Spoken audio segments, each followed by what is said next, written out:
Hello again, everyone. Welcome to Washington Gun Law TV. I am Washington Gun Law President William Kirk. Thanks for joining us. Coming to you from Washington's nicest indoor shooting facility. Of course, that's Security Gun Club right here in Woodinville, Washington.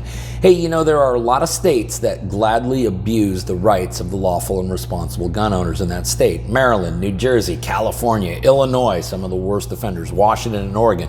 But I'll tell you another real consistent offender, a repeat offender, if you would, and that's the state of New York. Now, after they were able to get rid of their first sexual predator of a governor, Andrew Cuomo, and replace him with Kathy Hochul, well, the war on the lawful and responsible gun owners of New York just increased. And you see, after the United States Supreme Court handed down a decision in Bruin, let us not remember that the governor called the special session doubled down with the Concealed Carry Improvement Act. Well, now guess what?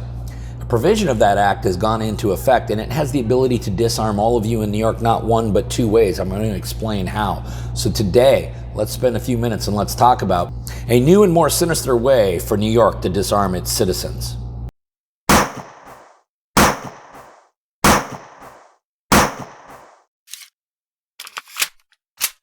Okay, here's what we're talking about. The date today that I'm recording this is September 13th. The date you will be watching this will be September 14th. What has happened? Well, just yesterday, September 13th, a provision of the Concealed Carry Improvement Act went into effect. Now, this provision has the ability, and you will understand here in a few minutes, to absolutely assist in complete civilian disarmament of all New York residents, which is exactly what Governor Hochul wants. The provision that I'm talking about now states that all background checks for both firearms and ammunition, did not know New York required background checks for ammunition, but I guess you do.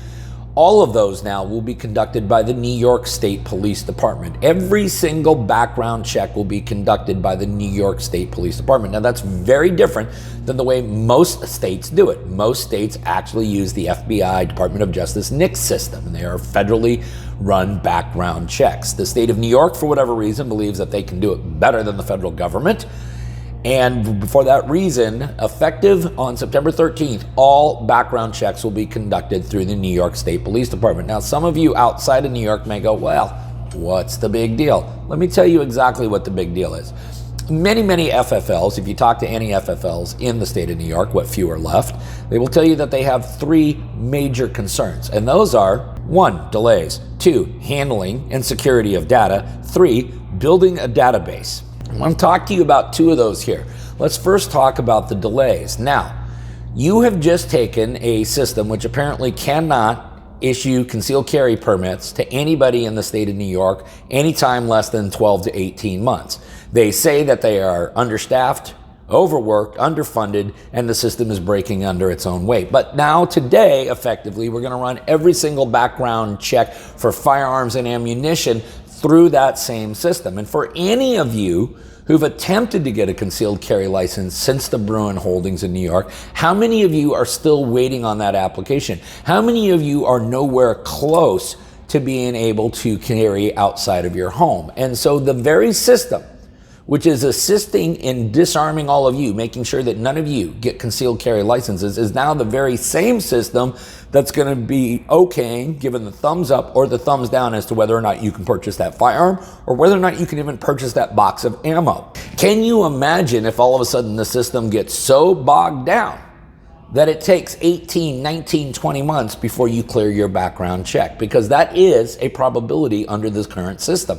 There's at least one lawsuit that has been filed already in Manhattan asking for an immediate injunction against implementation of this law. It's Gazzola v. Hochul, and they are challenging it under a couple of reasons, not only for what the delays are likely going to be, but also because the good governor has already said that she will use all of the data here to build a firearm owner database, or what we like to call a gun registry. Now, most of us think that gun registries are unlawful, but we can't really say why are they. Are they truly unlawful? The answer is yes, they are.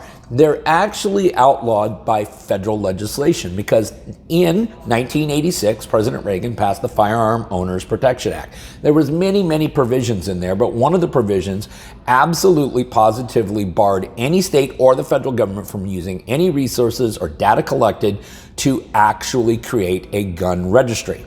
The applicable statute is actually 18 United States Code 926 Section A3, which specifically reads, "No such rule or regulation prescribed after the date of the enactment of the Firearm Owners Protection Act may require that records required to be maintained under this chapter or any portion of the contents of such records be recorded at or transferred to a facility owned, managed, or controlled by the United States or any state or any political subdivision thereof, nor that any system of registration of firearms, firearm owners, or firearm transactions or dispositions be established."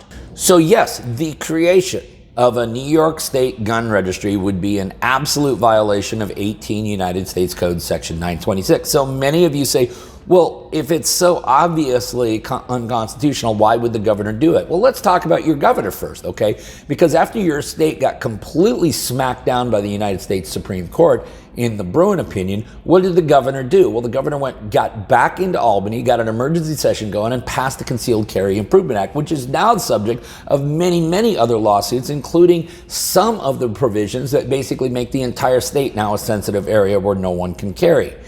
Also, take a look at what the governor did with your red flag laws and how many challenges have already been successful against your red flag laws under constitutional grounds. So this is a governor, and it appears to be an ongoing trend that we're seeing around the country right now with governors who have absolutely no regard for your Second Amendment rights and are hell-bent on violating them come hell or high water. How is this going to end for New York? It's going to end with a bunch of lawsuits because people who go to purchase firearms and ammunition completely lawfully are going to be waiting 1 year to 2 years before they can actually take possession of those items, if ever. This is obviously going to result in massive delays. This is going to result in civilian disarmament, which is exactly what the governor wanted from this legislation. New York, you need to be very aware of this. You need to understand what you have gotten yourselves into and what may be ahead of you. Listen, you may have more questions about this provision of the Concealed Carry Improvement Act or anything else related to what's left of our Second Amendment rights. Now, you guys should know how to get a hold of Washington gun law by now, but if you don't, that's okay. That information is right down there in the description box. Now, in the meantime, let's all remember that part of being the lawful and responsible gun owner, like we talk about all the time here, is to know what the law is in every situation, how it applies to you in any instance that you may find yourself. Until next time, thanks for watching. Stay safe.